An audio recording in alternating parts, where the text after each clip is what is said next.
பிரச்சனைகள் பெருசாக இல்லை, நீங்களாக போட்டு தேவையில்லாமல் நிறைய குழப்பிட்டு இருக்கீங்க, அவ்வளோதான் விஷயம். அந்த மனநிலை எப்படி பாதிக்கப்பட்டிருக்குன்னா, உங்களுடைய முயற்சிகள் சில நேரத்தில் தடையாயிருக்கு, அவ்வளோதான் விஷயம். சின்ன சின்ன விஷயங்களை கூட தாங்க முடியாத ஒரு நிலை இருக்கும். வாழ்க்கையில் இந்த கடகராசி என்பவர்கள் சிறப்பாகவே வாழ்வீங்க, அதில் எந்த டவுட்டுமே கிடையாது.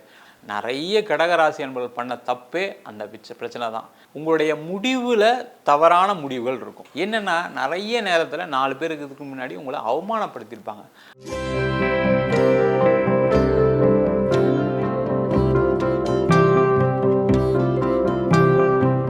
கடக ராசி அன்பர்களுக்கு இந்த குரு பகவானுடைய வக்கர நிலை பற்றி இந்த வீடியோவில் டீட்டெயிலாக பார்க்க போகிறோம். ஸ்கிப் பண்ணாமல் பாருங்கள், லைக் பண்ணுங்கள், கமெண்ட் பண்ணுங்கள், ஷேர் பண்ணுங்கள்.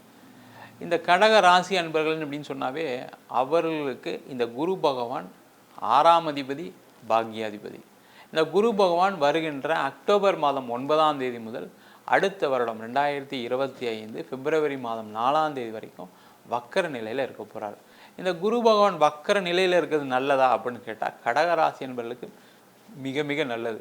எங்கே சார் நாங்களே வேலை இல்லாமல் இருக்கோம், அஷ்டம சனியில் மாட்டிகிட்டு இருக்கோம். பாருங்கள், கடகராசிக்காரங்க அஷ்டம சனியில் பெரிய அளவில் பாதிக்கப்படலை. நீங்கள் செய்த புண்ணியங்கள், நீங்கள் செய்த தான தர்மங்கள் உங்களை காப்பாற்றிட்டு தான் இருக்குது. பிரச்சனைகள் பெருசாக இல்லை, நீங்களாக போட்டு தேவையில்லாமல் நிறைய குழப்பிட்டு இருக்கீங்க, அவ்வளோதான் விஷயம். உங்களுடைய மனநிலை பாதிக்கப்பட்டிருக்கு, அதுதான் முக்கிய காரணம். அந்த மனநிலை எப்படி பாதிக்கப்பட்டிருக்குன்னா, உங்களுடைய முயற்சிகள் சில நேரத்தில் தடையாயிருக்கு, அவ்வளோதான் விஷயம். அந்த தடையை நினச்சிட்டு நீங்கள் என்ன பண்ணுறீங்க, ஐயோ நம்மளுக்கு வேலை கிடைக்கல, பிஸ்னஸை சரியாக பிஸ்னஸ் நடக்கலை, எனக்கு ப்ராஃபிட் இல்லை, இந்த மாதிரி ஒரு மன ரீதியான பாதிப்புகள் இந்த கடகராசி என்பவர்களுக்கு கடந்த காலகட்டத்தில் இருந்துட்டு தான் இருக்குது. அந்த அஷ்டம சனியில் இந்த மாதிரி ஒரு பாதிப்புகளை தான் சந்திக்கிறீங்களே தவிர, ஏன்னா குரு பகவானுடைய நிலை நல்லா தான் இருக்குது. ஏன்னா உங்கள் ராசிக்கு 11ஆம் இடத்துல நல்ல இடத்துல இருக்கார். அவர் வக்கரமாக இருக்கக்கூடிய காலகட்டத்தில் இன்னும் வாழ்க்கையில் ஒரு ஏற்றங்கள் கண்டிப்பாக வரும். நிறைய பேர் ஃபோன் பண்ணி எனக்கு கடகராசி சார் அஷ்டம சனியில், அதெல்லாம் ஒன்றுமே கிடையாது. அதற்கு காரணம் மற்ற கிரகநிலைகளுடைய பிரச்சனைகள் தான் தவிர, அஷ்டம சனியில் பாதிக்கப்பட்டவங்க ரொம்ப கம்மி, அதனுடைய பிரச்சனைகளும் கம்மி. என்னென்னா உங்களுடைய தாங்கும் திறன் கம்மியாக இருக்குது, அவ்வளோதான். ஏன்னா நிறைய பேருக்கு உதவி பண்ணி நிறைய துரோகத்தை செஞ்சிச்சிருக்கீங்க. அந்த துரோகம் என்ன பண்ணுன்னா, சின்ன சின்ன விஷயங்களை கூட தாங்க முடியாத ஒரு நிலை இருக்கும். ஏன்னா கடகராசி அப்படின்னா ரொம்ப எமோஷ்னலாக இருப்பீங்க. அந்த எமோஷன்ஸ் என்ன பண்ணுன்னா, ஐயோ நம்ம ஏமாந்துட்டோமே, ஐயோ நம்ம தோத்துட்டோமேன்ற ஒரு எண்ணங்களை கொடுத்துருக்கே தவிர, அவ்வளோதான். ஆனால் நீங்கள் செய்த புண்ணியங்கள் உங்களை கண்டிப்பாக காப்பாற்றும். வாழ்க்கையில் இந்த கடகராசி என்பவர்கள் சிறப்பாகவே வாழ்வீங்க, அதில் எந்த டவுட்டுமே கிடையாது. நல்ல நிலைக்கு வரக்கூடிய ஒரு நிலையை இந்த குரு பகவான் கண்டிப்பாக வக்கர நிலையில் கொடுக்க போகிறாரு. இதில் பார்த்தீங்க அப்படின்னா, மேஜராக நிறைய பேருக்கு வேலை மாற்றம் கண்டிப்பாக இருக்குது. அந்த வேலை மாற்றம் தான் கண்டிப்பாக பண்ணிக்கோங்க, தப்பு ஒன்றும் இல்லை. அந்த வேலை மாற்றம் பண்ணும்போது நீங்கள் என்ன ஜாக்கிரதையாக இருக்கணும்னா, இருக்கிற வேலையை விட்டுட்டு வேலை மாற்றம் பண்ணக்கூடாது. நிறைய கடகராசி என்பவர்கள் பண்ண தப்பே அந்த பிரச்சனை தான். ஏதாவது ஒரு ஆஃபீஸில் ஏதோ ஒரு பிரச்சனை இருக்கும், நீங்கள் என்ன நினைப்பீங்க, நம்ம தான் நல்லா படிச்சிருக்கோமே, நம்மளுக்கு தான் நல்ல எக்ஸ்பீரியன்ஸ் இருக்குது, நம்ம ஏன் இதை விட்டுட்டு தேடக்கூடாது, நம்ம தான் கொஞ்சம் சேவிங்ஸ் வச்சுருக்கோமே, நம்ம ஒரு தேடினா கிடச்சிருமே. 4 பேர் சொல்லுவாங்க, ஒன்றும் கவலைப்படாத, நீ ரெஸ்யூம் முடிஞ்சால் உடனே கிடச்சிரும், உனக்கு இருக்கிற திறமைகள்லாம் கிடைக்க தான் போகும், நீ ஏன் பயப்படுற அப்படின்னு சொல்லியிருப்பாங்க. அதனால் வேலையை விட்டு ட்ரை பண்ணவங்களாம் இன்றைக்கி ஒரு 6 மாதமாக வேலை இல்லாமல் இருக்கீங்க, 3 மாதமாக வேலை இல்லாமல் இருக்கீங்க. அந்த பிரச்சனையை தவிர மற்ற பிரச்சனை எதுவுமே கிடையாது. வேலை மாற்றம் கண்டிப்பாக பண்ணுங்கள். அதே போல் இந்த கடக ராசி அப்படின்னு சொன்னாவே நீர் ராசி. இந்த நீர் ராசியில் பிறந்தவங்க கடல் தாண்டி பயணம் செய்து வேலை பார்க்கக்கூடிய அமைப்பு கண்டிப்பாக உண்டு. அதே போல் பிஸ்னஸ் பண்ணுறவங்களுக்கு அந்த வாய்ப்புகள் கண்டிப்பாக வரும். இப்போ நீங்கள் கடகராசியாக இருக்கீங்க, இப்போ பார்த்திங்கன்னா நிறைய இந்த பூச நட்சத்திரக்காரர்களுக்கு என்ன பிரச்சனை அப்படின்னா, உங்களுடைய முடிவில் தவறான முடிவுகள் இருக்கும். அந்த தவறான முடிவு எடுத்ததன் காரணமாக தான் நிறைய பேருக்கு வேலையில் இழப்பு, பிஸ்னஸில் நிறைய லாஸஸ். அந்த பிஸ்னஸ் லாஸ் எப்படி இருக்குது அப்படின்னா, தேவையில்லாத ஒரு ப்ராஜெக்டை எடுத்து வச்சுட்டு இது லாபம் வரும்னு நினச்சி பண்ணியிருப்பீங்க, அந்த ப்ராஜெக்ட் ஃபெயிலியரில் போய் முடிஞ்சிருக்கும். இதனால் நஷ்டங்களை சந்திக்கக்கூடியவர்கள் இந்த கடகராசியில் பிறந்த பூச நட்சத்திரக்காரர்கள். இந்த ஆயில்ய நட்சத்திரக்காரர்களுக்கு வேறு மாதிரி இருக்குது. என்னென்னா, சில நேரங்களில் அதிக ஆசைப்படக்கூடியவர்கள் இந்த ஆயில்ய நட்சத்திரக்காரர்கள்.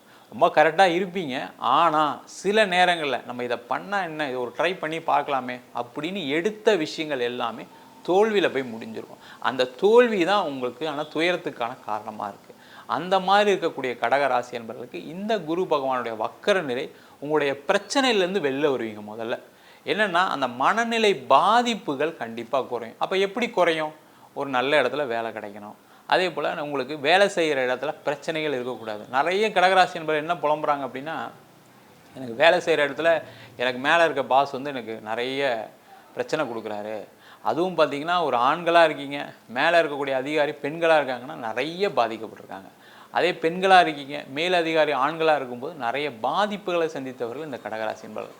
என்னென்னா நிறைய நேரத்தில் 4 பேருக்கு இதுக்கு முன்னாடி உங்களை அவமானப்படுத்தியிருப்பாங்க. அந்த அவமானம் தாங்க முடியாமல் நம்ம ஏன் இந்த ஆஃபீஸில் வேலை பார்க்கணுன்ற நிலை தான் உங்களுக்குள்ளே இருக்குது. அதை பற்றி கவலைப்படாதீங்க. ஏன்னா எல்லாருக்குமே வாழ்க்கையில் சில அவமானங்கள் சில காலகட்டங்கள் சந்தித்தே ஆக வேண்டிய நிலை கண்டிப்பாக உண்டு.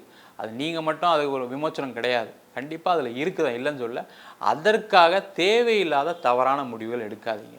அந்த தவறான முடிவுகள் தான் உங்கள் வாழ்க்கையை புரட்டி போடுது. அதனால் அந்த தவறான முடிவுகள் எடுக்காமல் ஒரு வாட்டிக்கு 2 வாட்டி தனியாக யோசித்து அந்த அவமானத்தை நினச்சி எடுத்த முடிவு தான் பிரச்சனையில் போய் மாட்டிகிட்டு இருக்கீங்க. அதை மறந்துட்டு நம்ம என்ன பண்ணலாம், நம்மளுக்கு என்ன ப்ளஸ்ஸு என்ன மைனஸு, ஆஃபீஸ் மாறினா என்ன நடக்கும், மாறலைன்னா என்ன நடக்கும் அப்படின்ற யோசிச்சுட்டு பண்ணுங்கள். அதேமாதிரி பிஸ்னஸில் இருக்கீங்க. இந்த பிஸ்னஸில் என்ன பிரச்சனை அப்படின்னா கடக ராசி என்பது அப்படியே கொடுத்துட்டு வந்துடுவீங்க. ஒரு பிஸ்னஸ் பார்ட்னர்ஷிப் இருக்கீங்க, பார்ட்னர் சரியில்லை, பார்ட்னர் ஏமாத்துறாரு அப்படின்னு நினைக்கும் போது என்ன பண்ணுவீங்க, எனக்கு பிஸ்னஸே வேண்டாம் நீங்களே வச்சுக்கிங்க அப்படின்னு கொடுத்துட்டு வந்துடுவீங்க. அதுதான் தப்பான விஷயம். அந்த எமோஷ்னலான விஷயங்கள் என்ன பண்ணுன்னா அந்த மாதிரி பிரச்சனைகள் நிறைய கடகராசி என்பது கொடுத்துருக்கு. அந்த மாதிரி இல்லாமல் ஒரு வாட்டி யோசிங்க. பார்ட்னர் ஏமாத்துறாரு, இல்லை பார்ட்னர்னால பிரச்சனைகள் வருது, இல்லை லாஸ் கம்மியாக இருக்குது, நீங்கள் பிரியணும்னு நினைக்கிறீங்க. ரொம்ப எமோஷனலாக யோசிக்காமல் கரெக்டாக உட்காந்து பேசி இது மாதிரி பிரச்சனைகள் இருக்குது, நம்ம இது மாதிரி பிரிஞ்சுக்கலாம், அது மாதிரி பிரியறது நல்லது. அதனால் அந்த மாதிரி பிரிஞ்சிங்கன்னா உங்களுக்கு லாஸஸ் கம்மியாகும், பிரச்சனைகள் கம்மியாகும். ஏன்னா நீங்கள் உழைப்பு போட்டு நீங்கள் நிறைய விஷயங்கள் செஞ்சு ஒரு கம்பெனியை டெவலப் பண்ணி கொண்டு வந்துருக்கீங்க. அதை ஒரே நிமிஷத்தில் உடச்சிட்டு வந்துடுவீங்க. அதுதான் பிரச்சனை. அந்த நிலை மட்டும் இல்லாமல் பார்த்துக்கிட்டீங்க அப்படின்னா கடகராசி என்பவர்கள் கண்டிப்பாக வெற்றி பெறக்கூடிய ஒரு அமைப்பு எப்பவுமே உண்டு.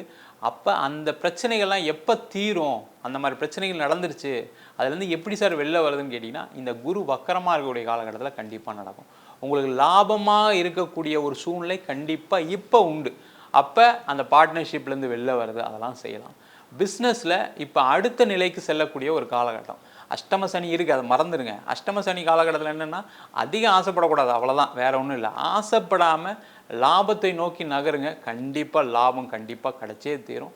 அதே போல் நிறைய கடகராசி என்பவர்களுக்கு வரக்கூடிய இந்த சனி குரு வக்கர நிவர்த்தி பலன்கள், வக்கர பலன்கள் என்ன பண்ண போகுதுன்னா மேஜராக வந்து உங்களுடைய தொழிலில் முன்னேற்றத்தை கொடுக்க போகுது. நிறைய பேருக்கு அரசாங்க வேலை வாய்ப்புகள், அதே போல் நிறைய பேருக்கு பேங்க் சம்மந்தப்பட்ட விஷயங்களில் உங்களுக்கு வேலை வாய்ப்புகள், கவர்மெண்ட்டில் இருக்கீங்க ஏதாவது ஒரு அலிகேஷனில் கூட மாட்டிருப்பீங்க, அந்த அலிகேஷன்லாம் நிவர்த்தி ஆகக்கூடிய நேரமாக இருக்குது. அதே போல் நீங்கள் ஒரு கவர்மெண்ட் டெண்டர் எடுக்கிறீங்க, கவர்மெண்ட் கான்ட்ராக்ட்ஸ் எடுக்கிறீங்க, அவங்களுக்கெல்லாம் நல்ல நிலை வரக்கூடிய ஒரு அற்புதமான பயிற்சி பலன்களாக இந்த சனி பகவானுடைய வக்கர பயிற்சி பலன்கள் கண்டிப்பாக இருக்க போகுது.